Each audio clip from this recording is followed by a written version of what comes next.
longest night of all.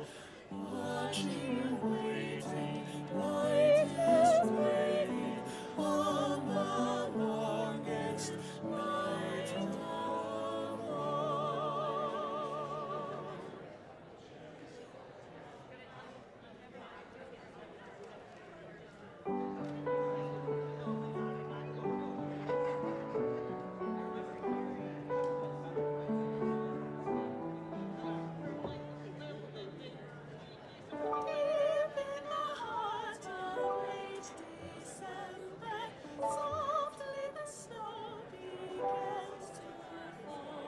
Slowly the night turns into darkness as we begin the longest night of all.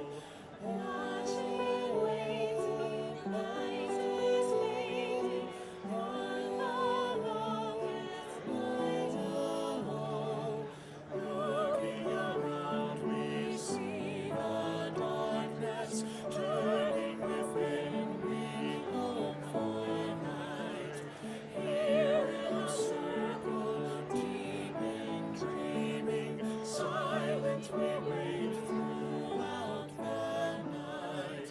Watching, waiting, light is fading on the longest night of all. Oh, can you see it? Can you feel it?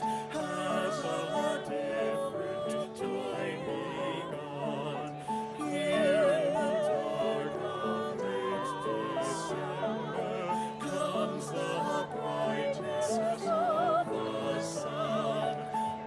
Watching, waiting, light is waiting on the longest night of all. Watching, waiting, light is waiting on the longest night of all.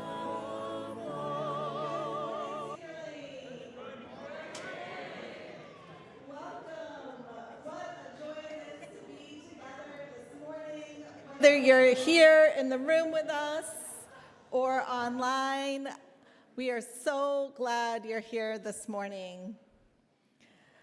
I'm the Reverend Dana Edwards, and my pronouns are she and her, and I am a white middle-aged woman with brown curly hair, and today I'm wearing a red stole and a pink sweater and a jean skirt and sneakers. We want to give a special welcome this morning to our guests and our newcomers, whether you're here for the first time or you've been with us for years. We are so glad you are here. You belong in this community. At Cedar Lane, love works. Whoever you are, whomever you love, wherever you come from, whatever your life circumstances, gender identity, sexual orientation, disability or documentation status, or your spiritual path, you are welcome here. If you're new or still finding your way, we would love to connect with you. For our online friends, please feel free to say hello in the chat. And if you're here in person this morning, feel free to raise your hand so that we can offer you a warm Cedar Lane welcome if you're new this morning. Let's offer.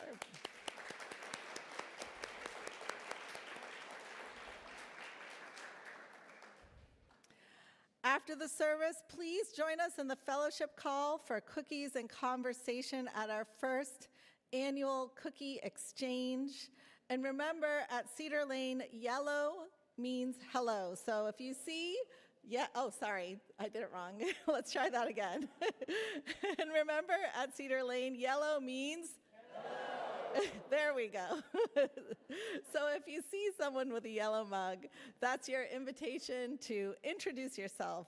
And if you pick up a white mug, that is your chance to say, let's try it again, hello to someone new. And our online friends, you'll find our newcomer form in the chat. And if you're interested in becoming a member or want to learn more, please talk to Reverend Ubby. And as we enter this time of worship, I invite you to lean into the joy, music, and movement of this multi-generational space.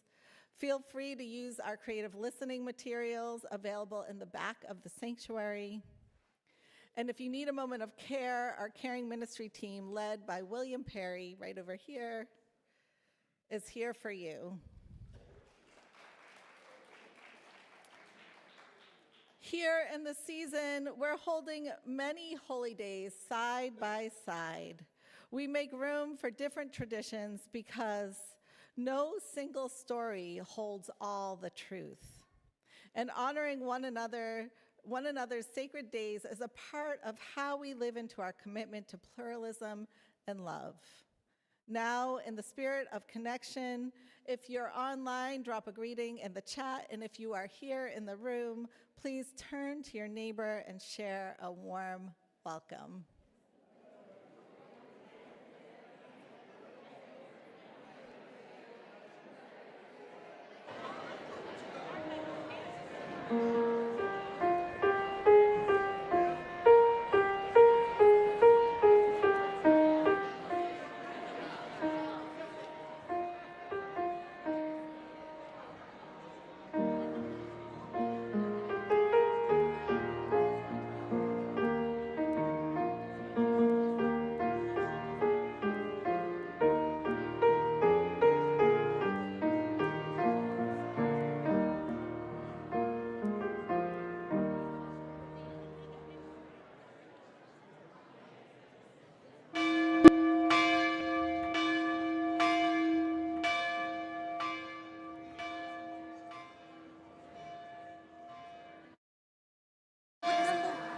I guess we could move That's what I thought. this one I can't go any further. as far as I Please go. rise and body in the spirit as we sing our next hymn. And as we sing, our first grade class, Haunting House Classroom, is going to process in with their amazing, fancy, handmade animals. So I invite you to sing and to support them in their procession up to our chancel. So please.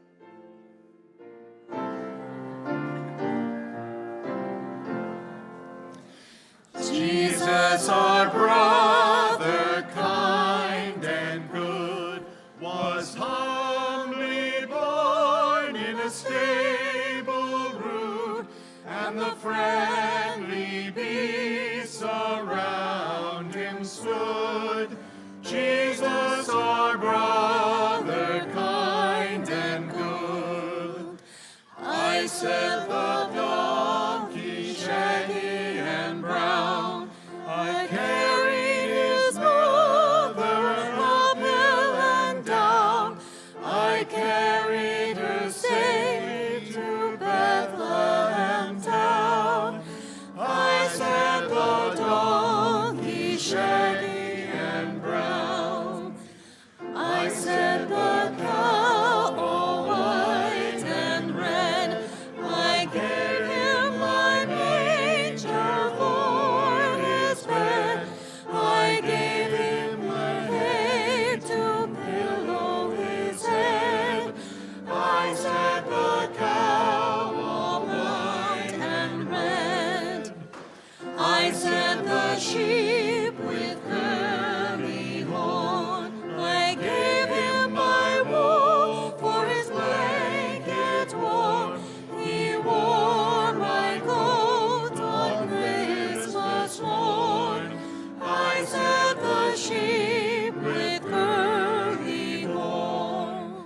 I said the dove from rafters high. I cooed him to sleep that he should not cry. We wooed him to sleep, my maid and I. I said the dove from rafters high. And all the beasts by some good spell in the stable dark were glad to tell of the gifts they gave Emmanuel. The gifts they gave Emmanuel.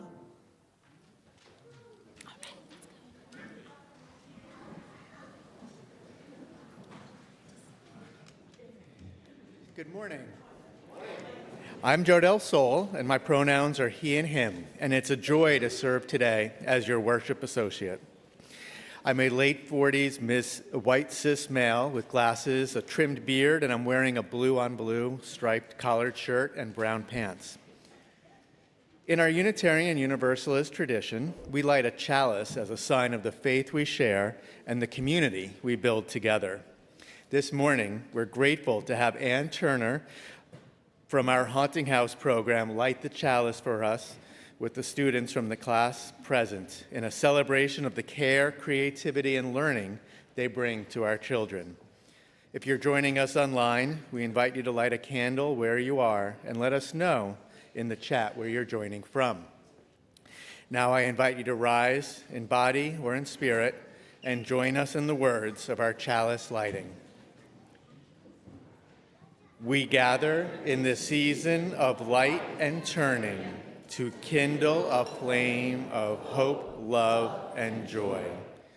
We light this chalice for the sparks within each of us, for hope that grows when we share it, and for kindness that takes shapes in acts of love. May this light remind us that we belong to one another.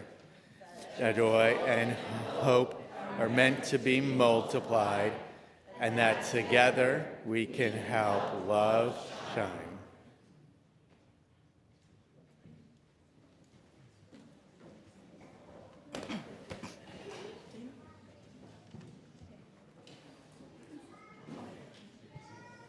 All right, so this morning we have our time-honored tradition, probably one of our longest standing traditions at Cedar Lane, where our Haunting House class, that's our first grade class, spends many weeks with their parents, with a loved one, an adult who cares for them, and they make these beautiful animals as they're learning about the different ways we house our spirit.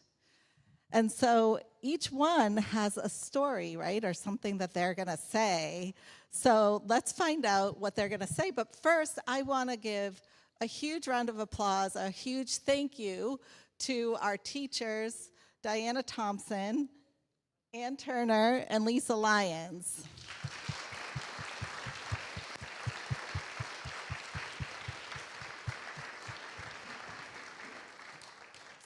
And I especially want to acknowledge Diana Thompson, who is our longest running teacher of religious education here at Cedar Lane, and maybe in Unitarian Universalism. Diana, can you say how long you've been teaching? 50 years? More?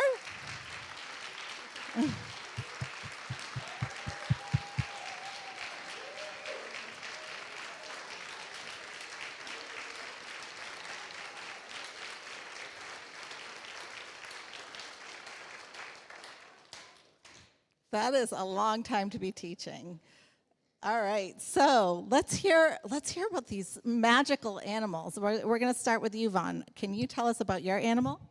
I like horses because they're fast, and maybe sometimes they remind me of unicorns, and I like how furry and soft they are.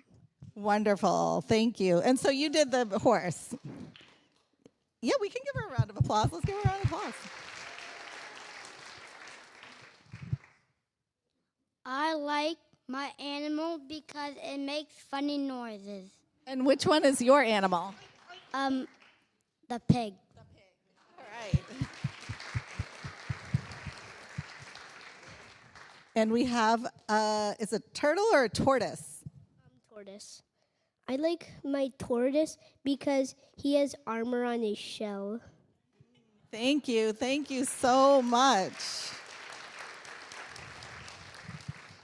And I wonder if you are sitting in the audience or in our congregation, if you made or one of your children have made a cardboard animal, if you could just raise your hand. Yeah, that's a lot of hands. This is a very, very sacred tradition here at Cedar Lane, and I'm so blessed to have been a part of it, as we all are. So thank you so much. Now our children will be sung out to our classes, and please rise and embody our spirit to sing hymn number 226, People Look East.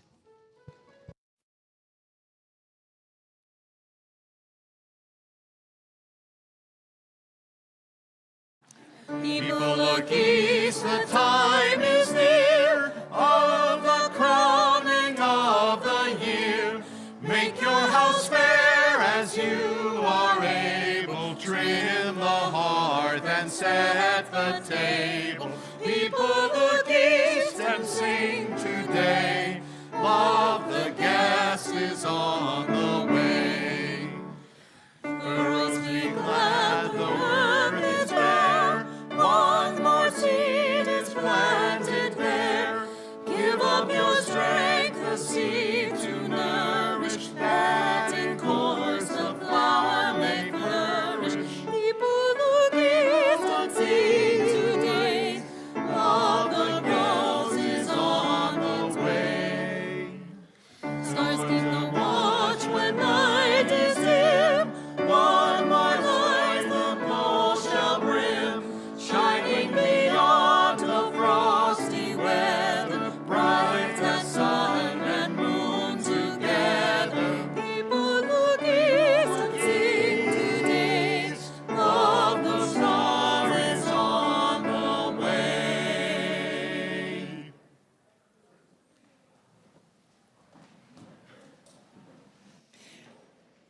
Good morning. I love my first viewing of the animals in the haunting house. It was a wonderful tradition. I am Reverend Louise Green. I am your minister of pastoral care. Today I am wearing an orange sweater, a Mexican embroidered shirt, a Celtic stole from Ireland, black pants. I'm a white cisgender woman in my late 60s. I have pink glasses today and straighter hair than usual. So,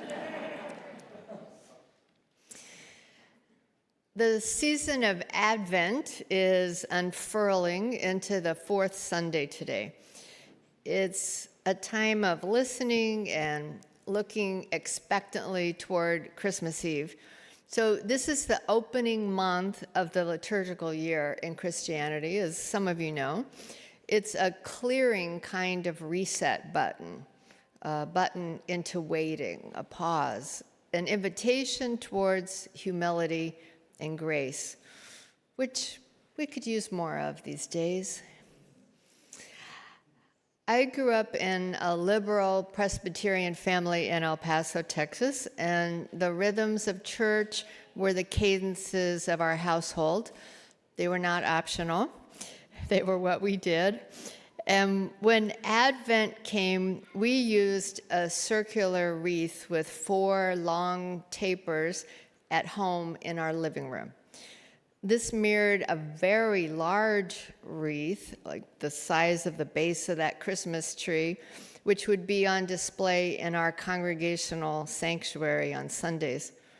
And for 4 Sundays, 1 candle is lit to symbolize the gifts which are said to come from reflection: hope, peace, joy, and today there would be a purple candle for love.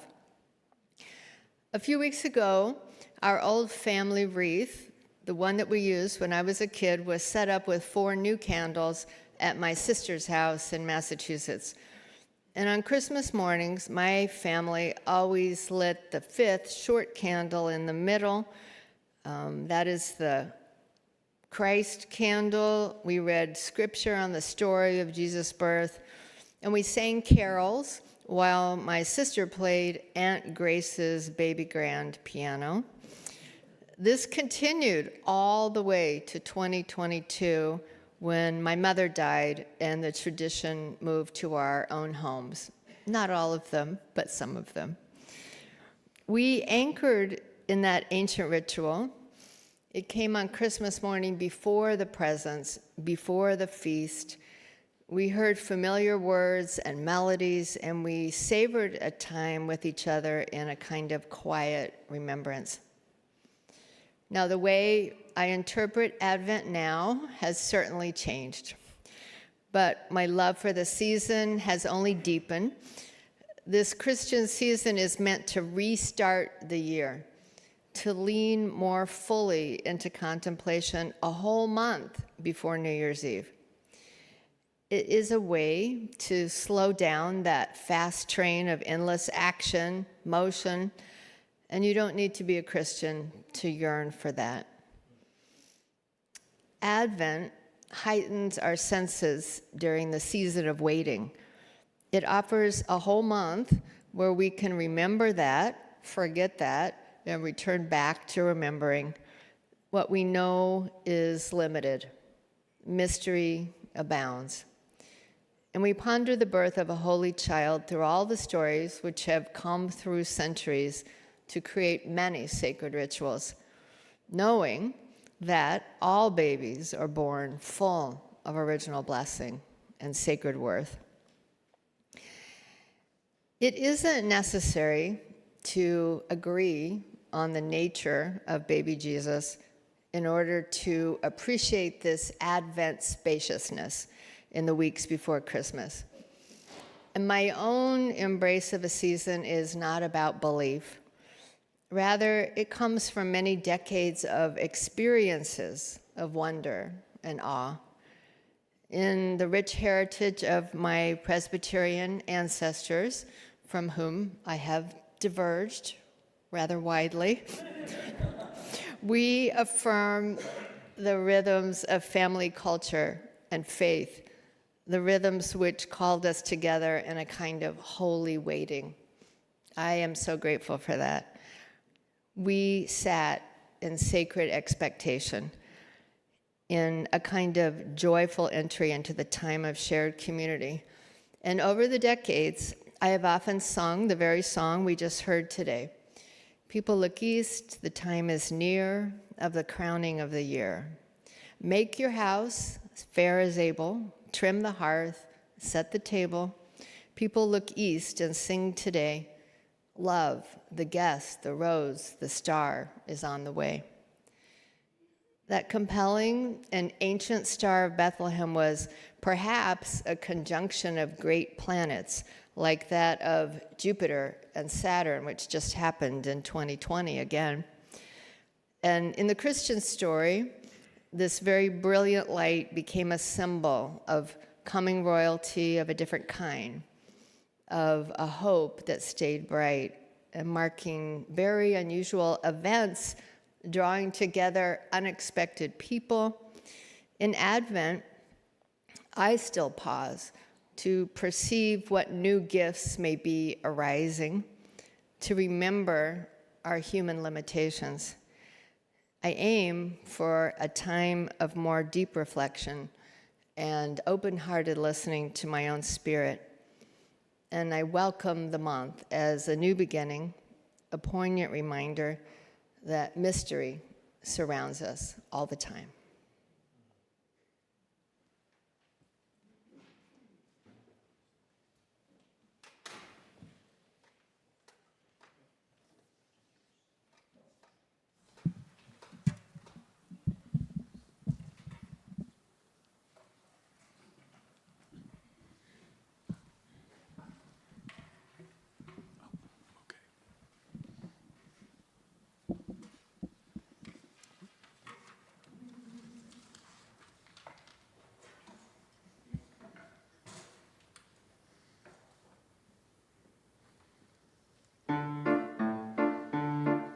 Yabba bim bum bim bum bim bum bim bum bim bum bim bum bim bum. Yabba bim bum bim bum bim bum bim bum bim bum bim bum bim bum. Now we kindle the candle, remembering the days of old.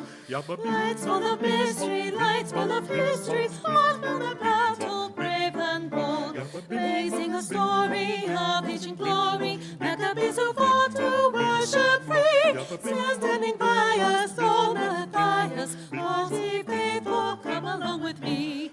Bim bum bim bum Yabba bim bum bim bum bim bum bim bum bim bum bim bum bim bum. Now we Yabba bim kindle the candle, remembering the days of old. Lights full of mystery, lights full of history, sparks from the battle, brave and bold. Blazing a story of ancient glory, Maccabees who fought to worship free. Still standing by us, all Matthias, was he faithful home with me? As he shined, we had one light, we had a prayer that freedom for all.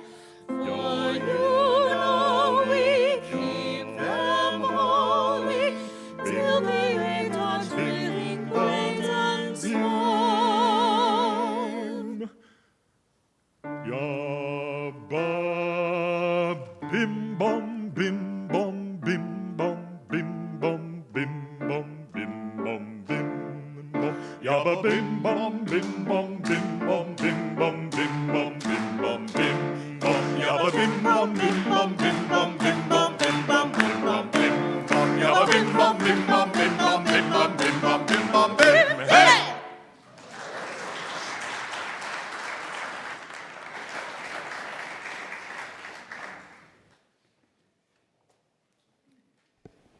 Thank you. In this season of gathering light, we turn towards the flames of Hanukkah. Tomorrow is the final evening of the Festival of Lights, or perhaps tonight is the final evening? Okay. A celebration that remembers ancient courage, honors the quiet miracles that sustain us, and renews the light that lives within and among us. Here at Cedar Lane, we honor a long tradition of standing in spiritual solidarity with our Jewish siblings by kindling the menorah during worship. I invite Aiden and Todd Chernikoff to offer the blessings in Hebrew and English and to light the Hanukkah candles.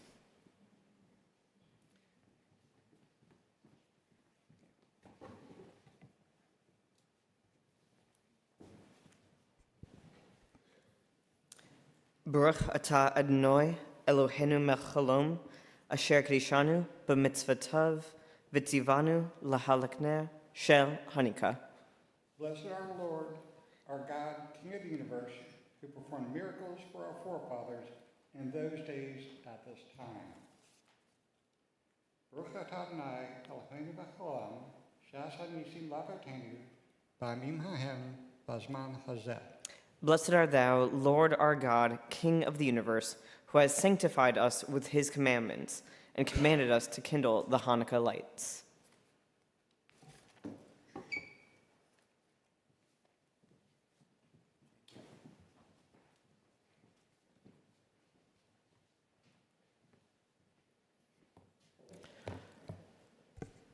Thank you, Aiden, Todd, Lisa, for kindling the Hanukkah lights.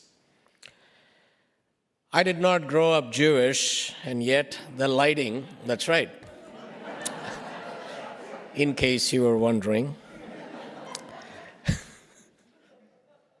Sometimes you just write it and then don't realize until you say something. Anyway, I did not grow up Jewish, and yet the lighting of the menorah has shaped me. Over the years, it has taught me how change actually happens and how people endure. And that feels especially close this week as we hold the Jewish community in Bondi Beach and Sydney, Australia, after an anti-Semitic attack turned an ordinary day where people had gathered to celebrate into terror and loss. And as we remember the courage of Ahmed El Ahmed, who confronted the gunman, not knowing how it would end and knowing that someone needed help. See, Hanukkah does not deny fear or violence or loss. It actually does something harder. It refuses to let them decide who we become. It teaches me that what matters most is not certainty or safety, but the choices people make when everything is at stake. When someone decides to forgive themselves, or forgive another, or stand with a neighbor, or take their city, their democracy, their shared life seriously, one decision at a time. Ahmed's courage belongs to that story, not as an exception, but as an example of what this tradition calls forth: responsibility for one another, even at real risk. And that is why this prayer from my colleague and friend, Mark Bellatini, speaks so deeply to me, because it names what I have come to believe is true, that what sustains us does not arrive from outside us, it grows from within, out of small faithful acts, from candles, from courage, from lives that choose again and again to show up for one another. That is the miracle.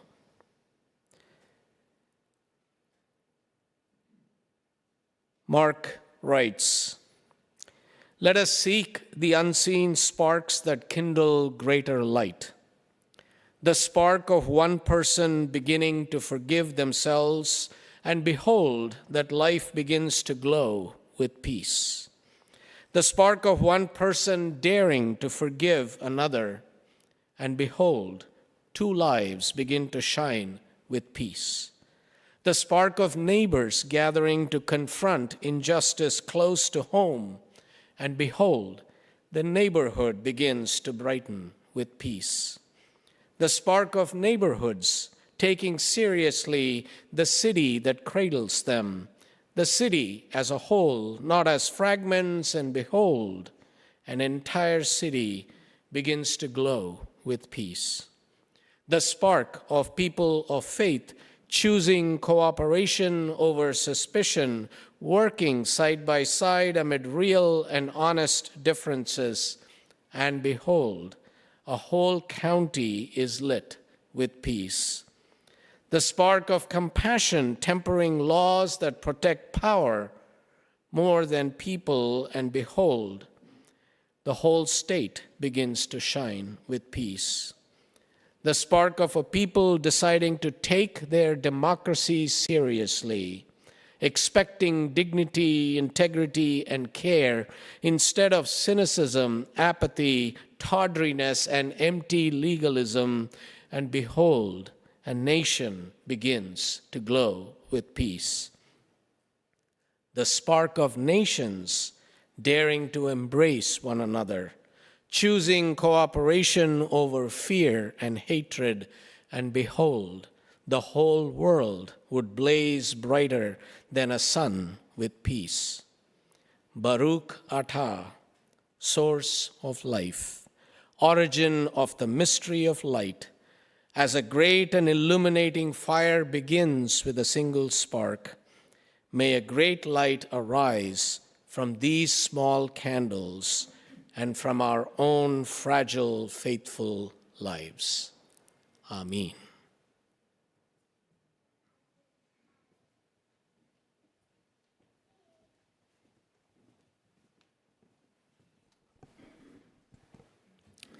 Let us center ourselves and enter this moment together.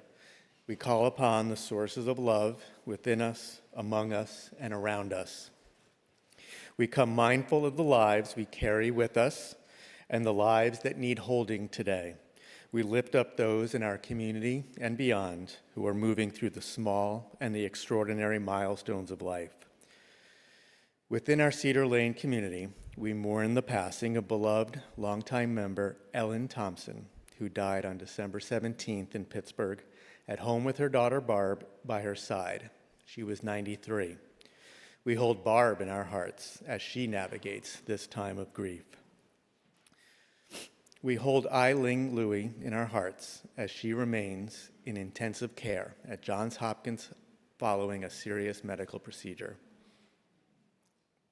Our circle of care reaches far beyond these walls for neighbors near and far, whose lives are marked by violence and sorrow.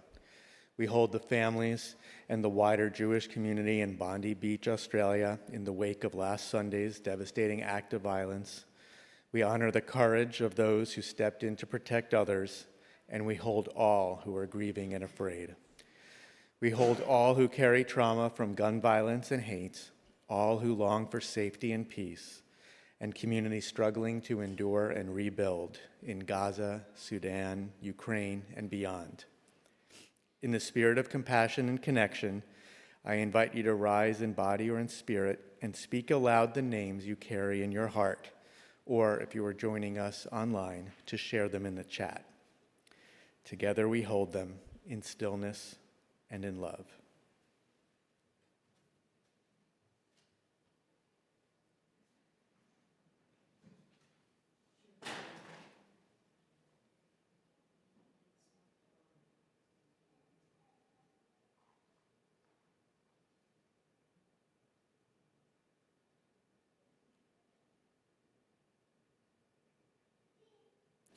Now in this season of many lights, the lights of the tree, the lights of Hanukkah, the first hint of solstice dawn, the light of awakening on Bodhi day, we turn toward one another in gratitude and care.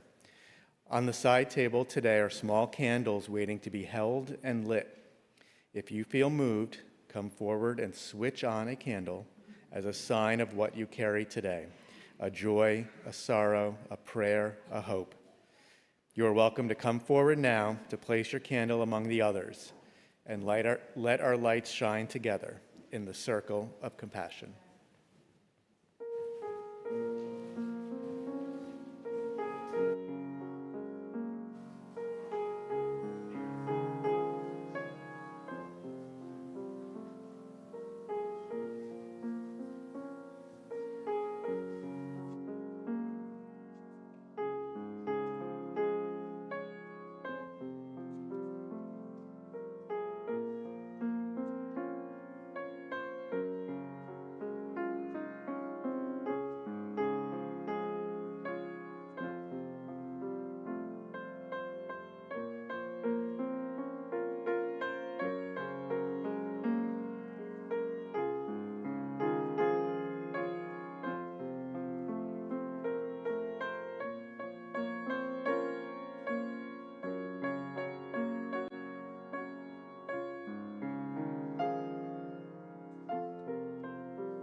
And for all those names, spoken and unspoken, we say, holy, holy, holy. Thank you. This community is sustained by all of us, by our care, our presence, and our generosity. The offering is more than financial support. It's a way of saying yes to Cedar Lane's mission and to the values that we are called to live out together: love, justice, generosity, transformation. As you know, these are not conceptual. They get specific. And so this morning, our Share the Plate partner is Action in Montgomery, AIM, specifically around immigrant organizing and solidarity in Montgomery County. Last week, I heard stories directly from families in Aspen Hill whose lives have been dramatically impacted by federal changes in policy and law enforcement. a woman and 2 children who are grieving as the father was deported, and an 8-year-old in counseling care for panic attacks now. A construction worker who travels an hour in fear to work in Virginia, worried about abduction by ICE. A mother from El Salvador who fled gang extortion and violence and now rarely leaves her apartment due to anxiety about being in public areas and meeting law enforcement. Here, our neighbors in Montgomery County. And next year, we will have an opportunity to build greater relationships and stand up with these immigrant families with AIM allies. We can support the Trust Act, which is pending in County Council. More on that in the new year. We can join with AIM synagogues, mosques, Catholic, Protestant, Unitarian congregations, schools, tenant associations, and several other immigrant organizations like IRC, MOCO IRC and CASA, all working to build inclusive community. And we will carry the compassion and our heart for justice outside these walls. By giving generously today, we support the 2026 organizing work, which needs to grow stronger in Montgomery County through AIM, given the challenges of our time.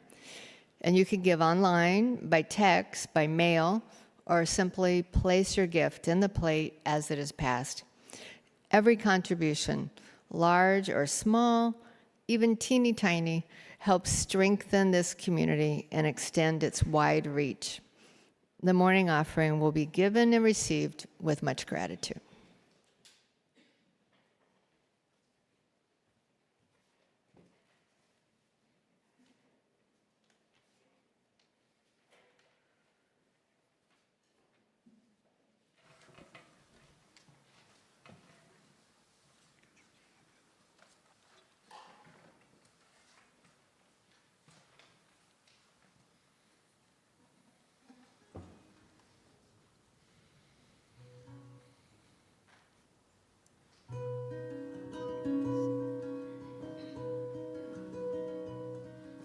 I sit here by this fire warm and bright, sheltered in from winter's night, with candles burning, a wreath upon my door. A season's peaceful light glows once more.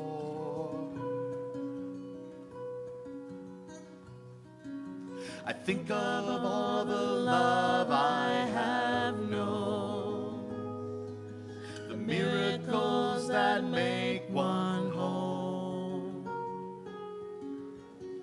What can I share now in gratitude and prayer? A list too long, a line within a song.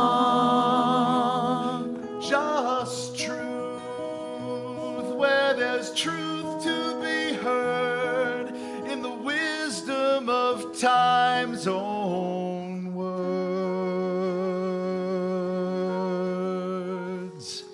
May we all know peace.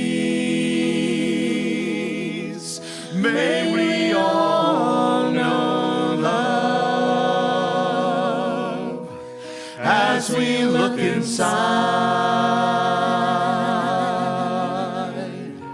as we look above, and as the snow comes down on this winter's night, I hope you're warm as I by your firelight, by your firelight.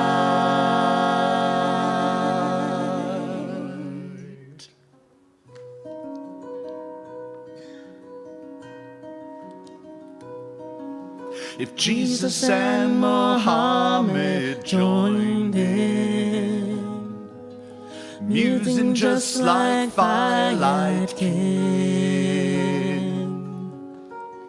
they might remind us it's not the song we sing, it's how we live, the love we choose to give. Then may our song in this our season of change be blessed by the love we bring. And once again we'll sing, may we all know peace,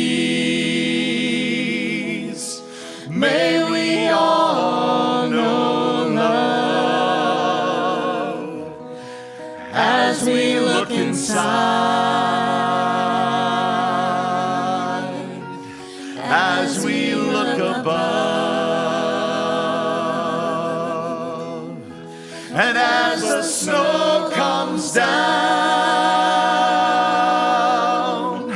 on this winter's night, I hope you're warm as I by your firelight, by your firelight,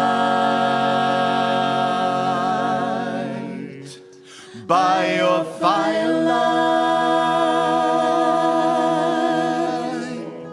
And as the snow comes down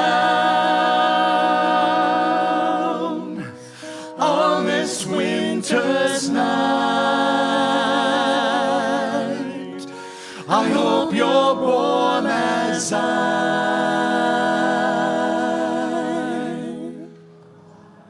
by your firelight.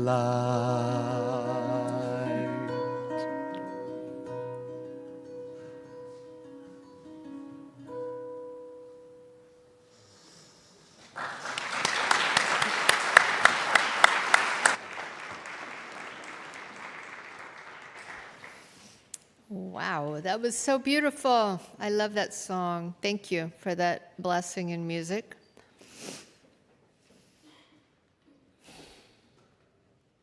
We move now in our service towards winter solstice.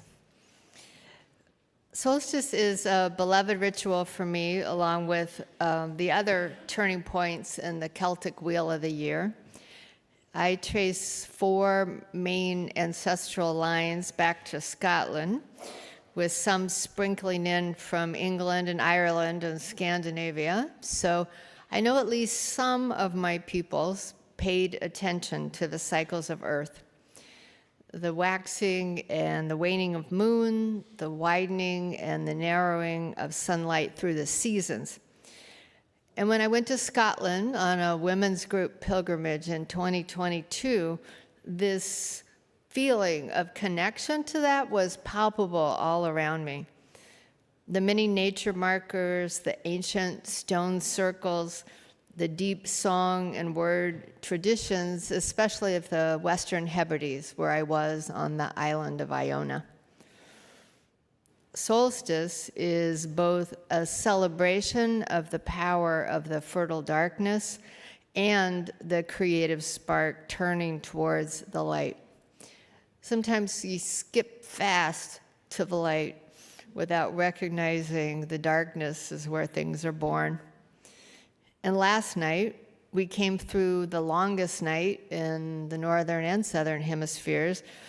This morning, at 10:03, to be precise, the growth towards summer solstice began. And it seems that every year since 2020 has pushed farther into the territory of life utterly dissolving, while also reweaving and rebuilding in some intriguing ways. This year of 2025 was no exception. We have been acutely stressed and strained as people of faith and strong values, as humans who yearn for the world we dream about to be manifest. This year even called me out of my declared semi-retirement and declaration that I would not serve another congregation, and here I am.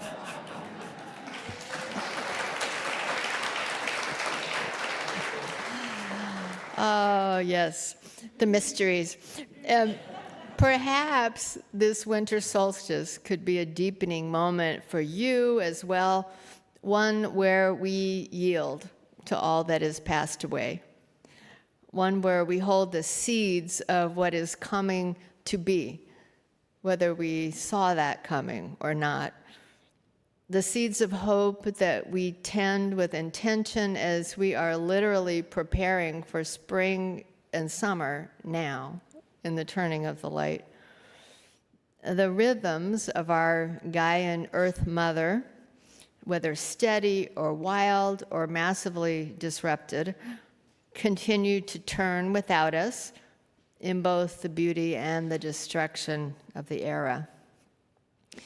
And so listen to the words of the Reverend Rebecca Parker, one of the great luminaries of our movement, as we mark this moment with more sacred listening.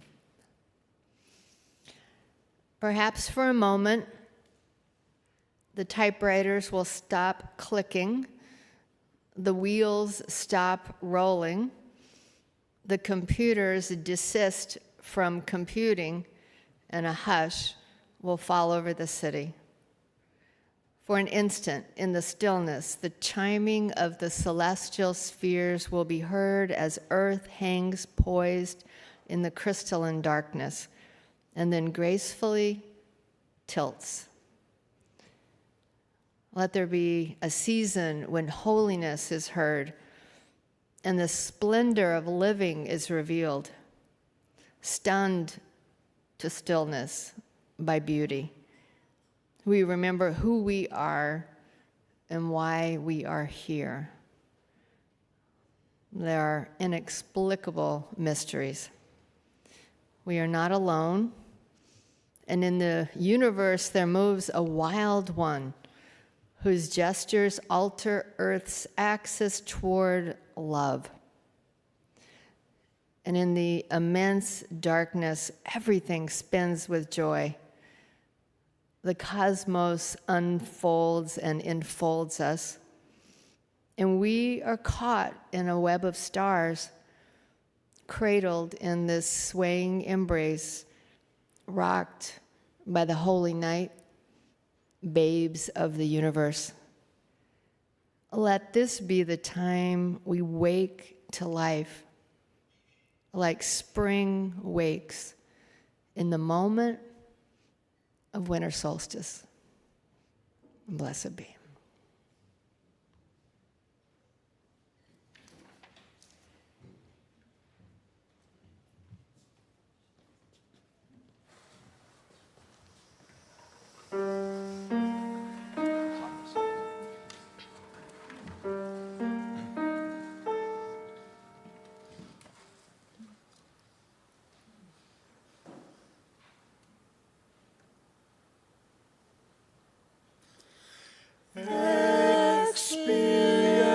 Experiences are preceded by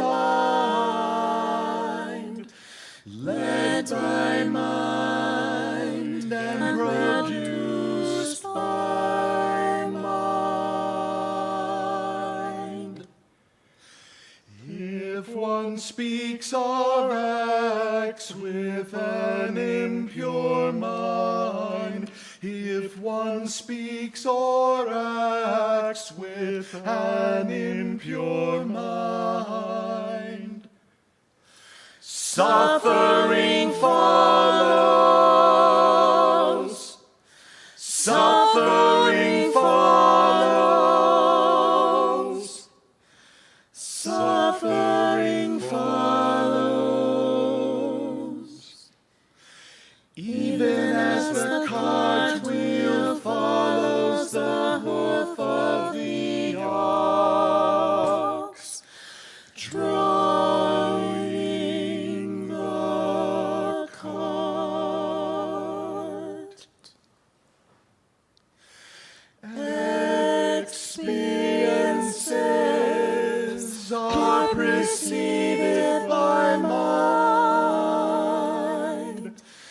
led by mind and produced by mind. If one speaks or acts with a pure mind, happiness follows. Happiness follows.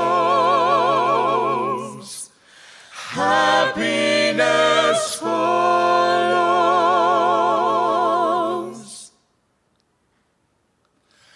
Like a shadow that never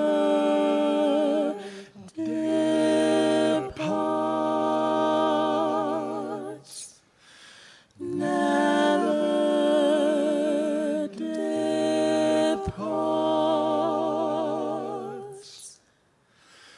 Never departs.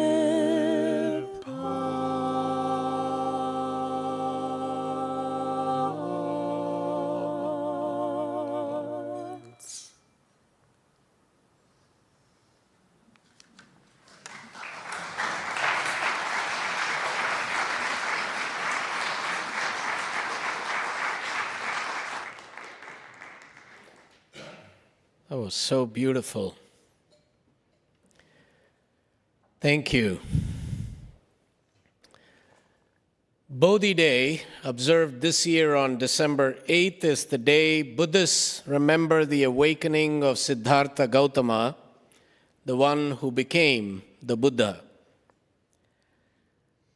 Bodhi means awakening. Not becoming someone new, not leaving the world behind, but seeing clearly what has been here all along.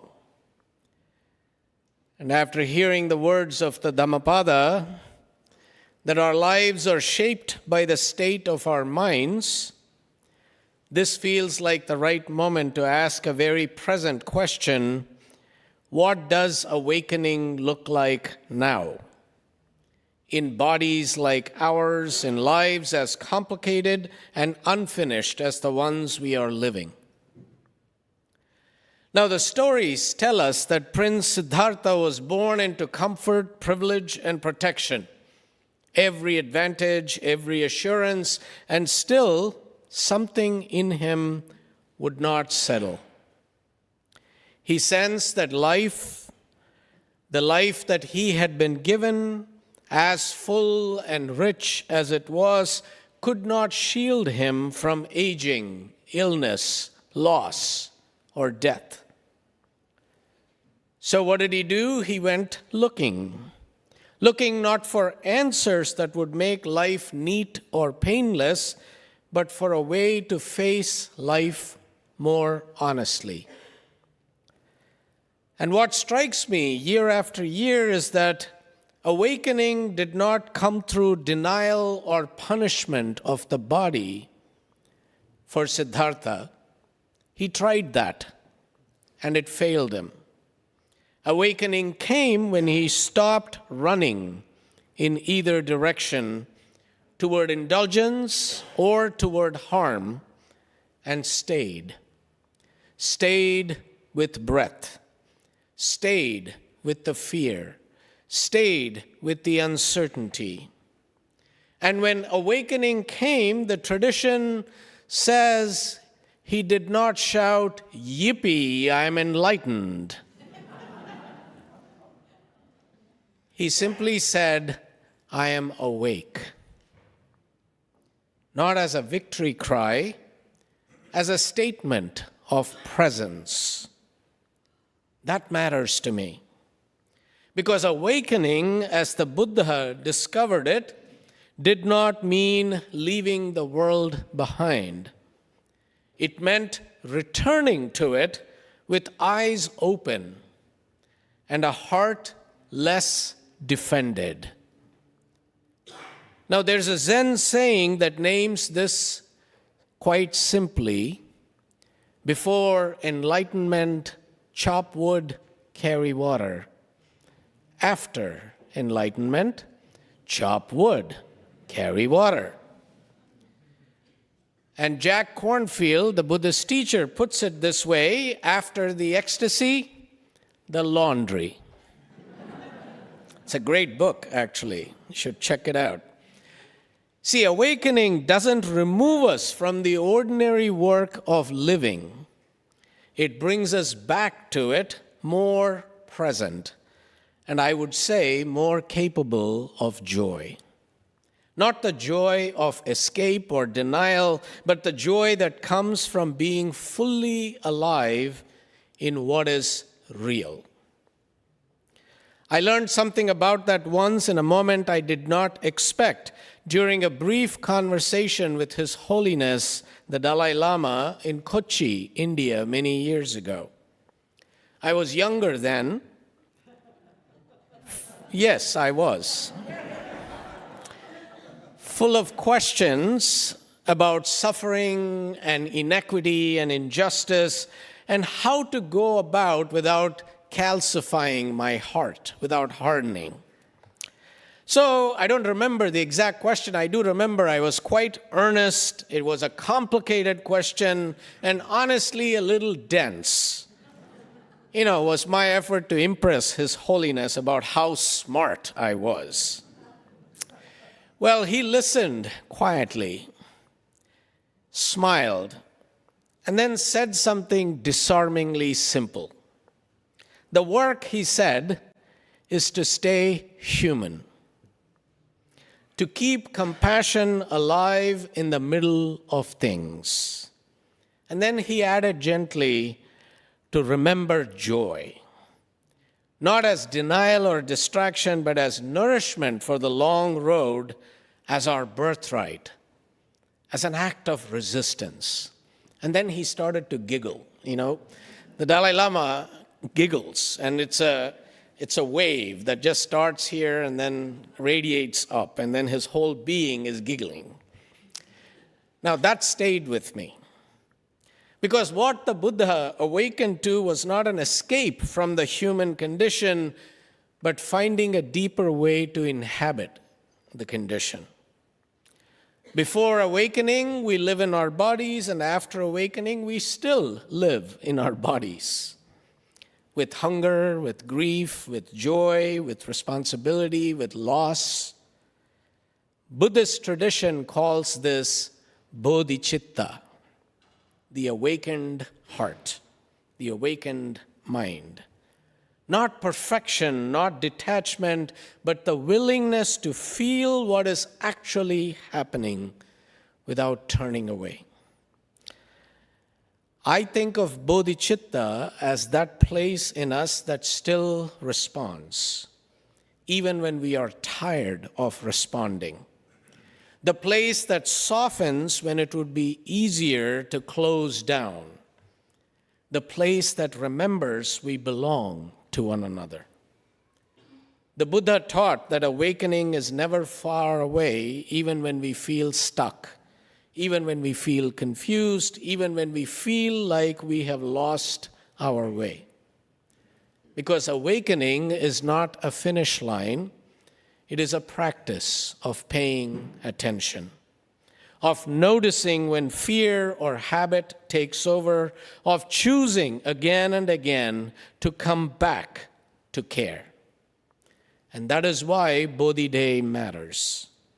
Not because it remembers something that happened long ago under a banyan tree in India, but because it reminds us that awakening happens whenever we stop pretending we are separate, whenever we stop running away from life.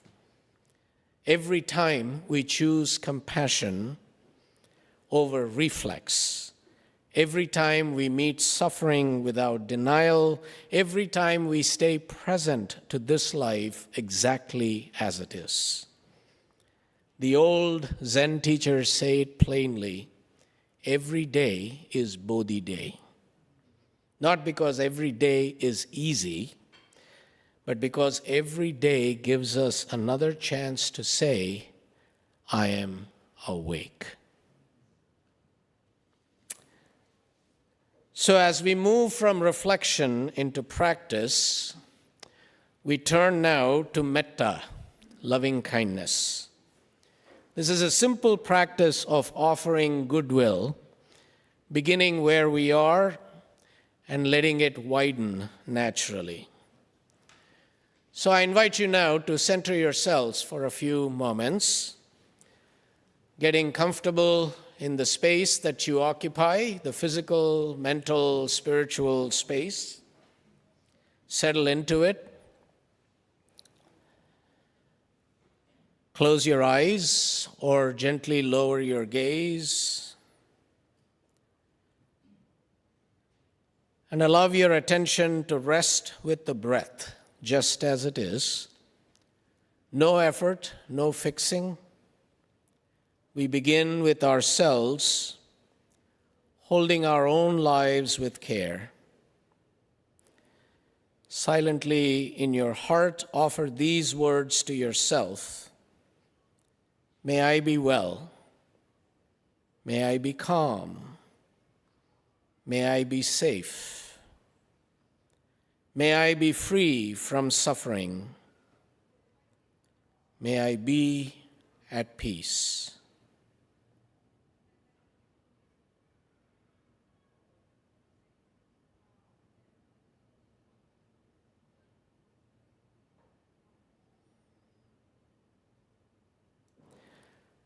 Now continue the wish for your well-being and happiness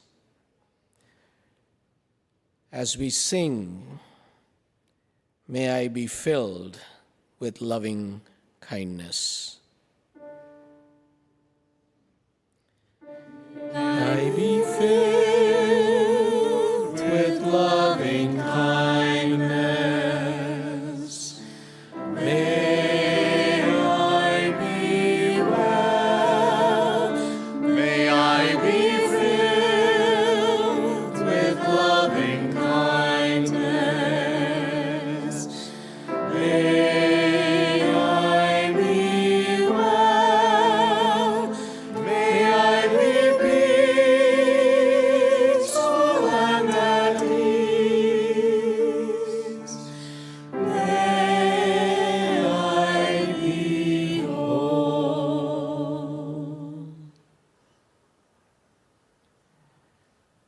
Now gently bring to mind someone for whom you feel warmth, kindness, and love. Hold them in your awareness and offer these words. May you be well. May you be calm. May you be safe. May you be free from suffering. May you be at peace.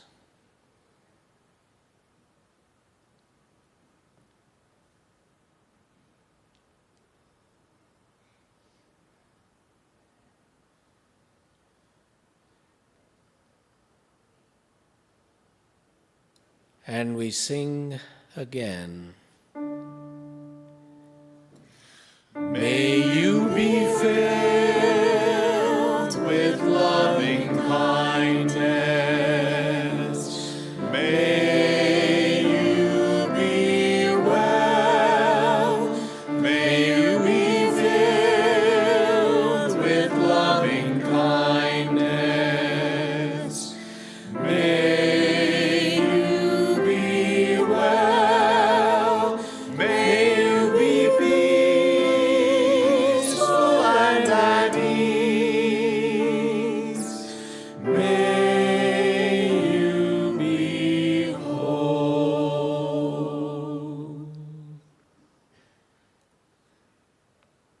And now let that circle widen to include all beings near and far, and with the same intention offer these words. May all beings be well. May all beings be calm. May all beings be safe. May all beings be free from suffering. May all beings be at peace.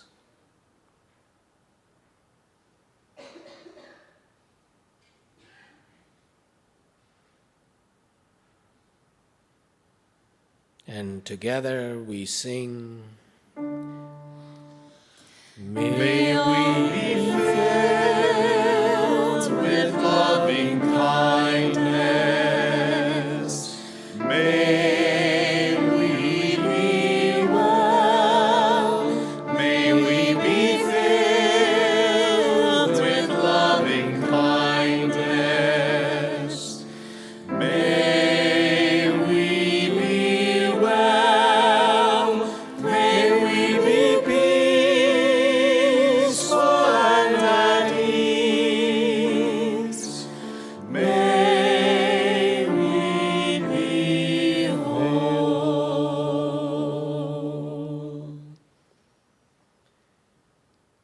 and once again let us all sing together, may I be filled, may you be filled, may we be filled.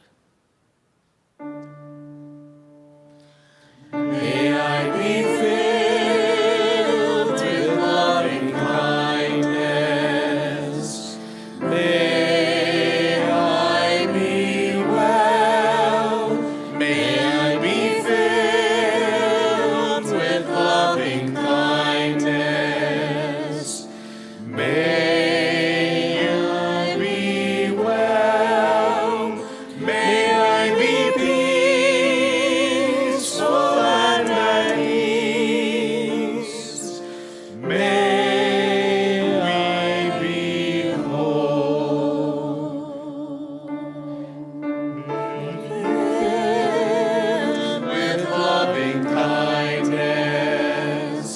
May you be well.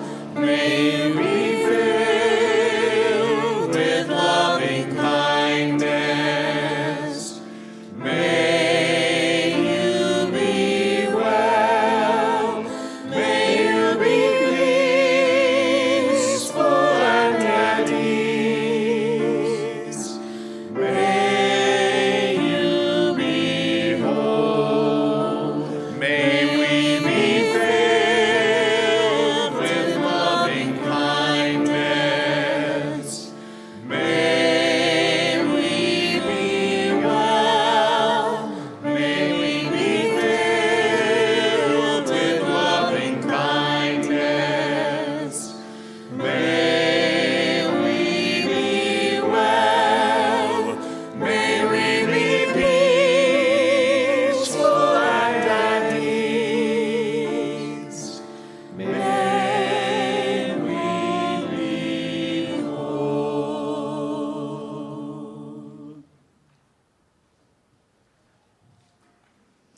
May you be whole as we come back out of this time of reflection and practice and our journey from animals all the way to Bodhi Tree Day.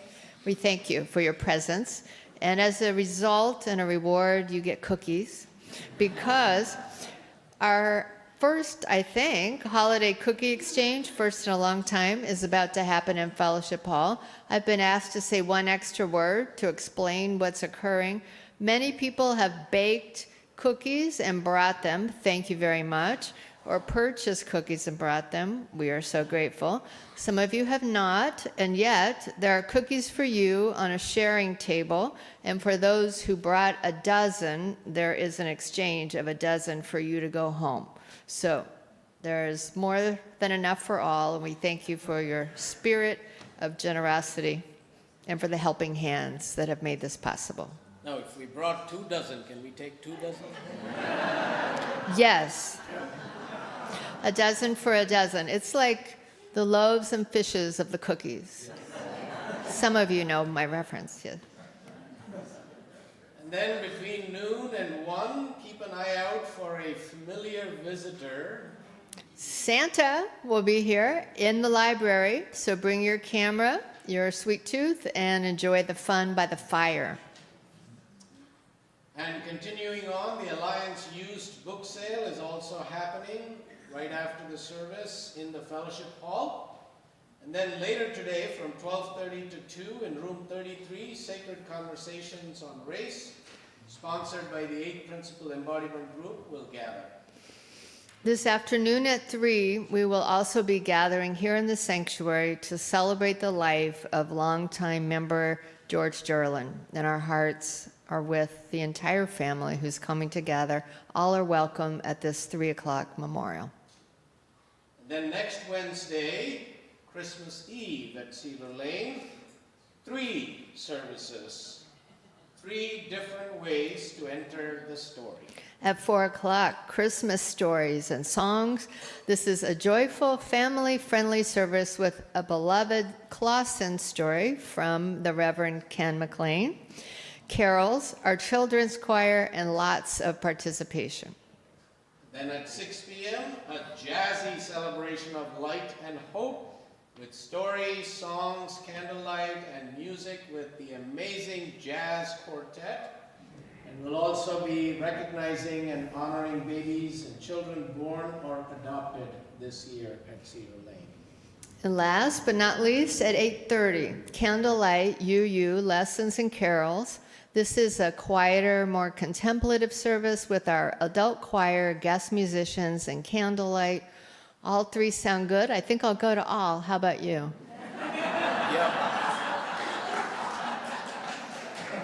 You know, as a Hindu, I can't get enough on Christmas Eve. Yeah. Those long festival people, yes. Yep. As this year draws to a close, we wanted to say thank you. Thank you all for showing up, for caring for one another, and being a part of this religious community. We know that Cedar Lane exists because people choose to support this congregation with our time, our energy, and our financial generosity.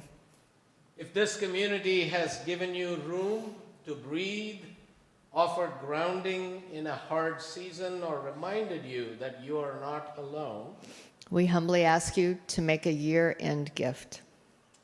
because your giving sustains this ministry, It supports worship and pastoral care and music and justice work and faith formation and the daily work of building beloved community. so thank you for doing your part to carry this community forward. And now, yes, a few closing words. From a colleague and friend, the Reverend Jane Jepka, a familiar one that some of you may remember. She writes, "The newsletter editor of the First Parish in Wayland, Massachusetts once ran her favorite New Yorker squib. Important notice, if you're one of the hundreds of parachuting enthusiasts who recently bought our Easy Skydiving book, please make the following correction. On page 8, line 7, the words state zip code should have read pull ripcord." Jane continues, "I worry about things like this during the holiday season. Had I been a parachuting enthusiast and had I breezed through easy skydiving through the month of December, I would still be flying through the air, picking up speed, shouting my zip code." Zip codes aren't important, ripcords are. At this time of the year, it is all too easy to confuse one for the other. The zip codes of the season, the replacement bulbs, the 4 sticks of butter, the fruit by mail catalogs, and the party shoes have our attention. And before we know, we are picking up speed and shouting out those zip codes without ever asking why. Perhaps we should look to our ripcords. Our lifelines in December, as always, are our inner quiet, the love we exchange, and our efforts to make the world more whole. We can slow the descent, we can take in the view, and we can anticipate a gentle landing on Christmas Eve. May it be so.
and drum did play. To-da-do-do-do, pat-a-pat-a-pat. On the fife and drum did play for the joy of Christmas Day. Rejoice, rejoice, Emmanuel shall come to thee, O Israel.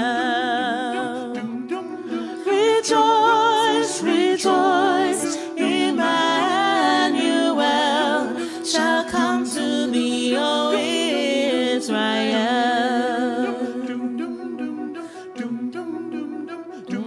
God and all today become more in tune than fife and drum. So be merry while you play. To-da-do-da-do, pa-da-pa-da-pat. So be merry while you play and sing on Christmas Day. Oh, come, Emmanuel. To-da-do-da-do, pa-da-pa-da-pat. And be merry while you play. Shall come to thee, O Israel. Shall come to thee, O Israel. Shall come to thee, O Israel.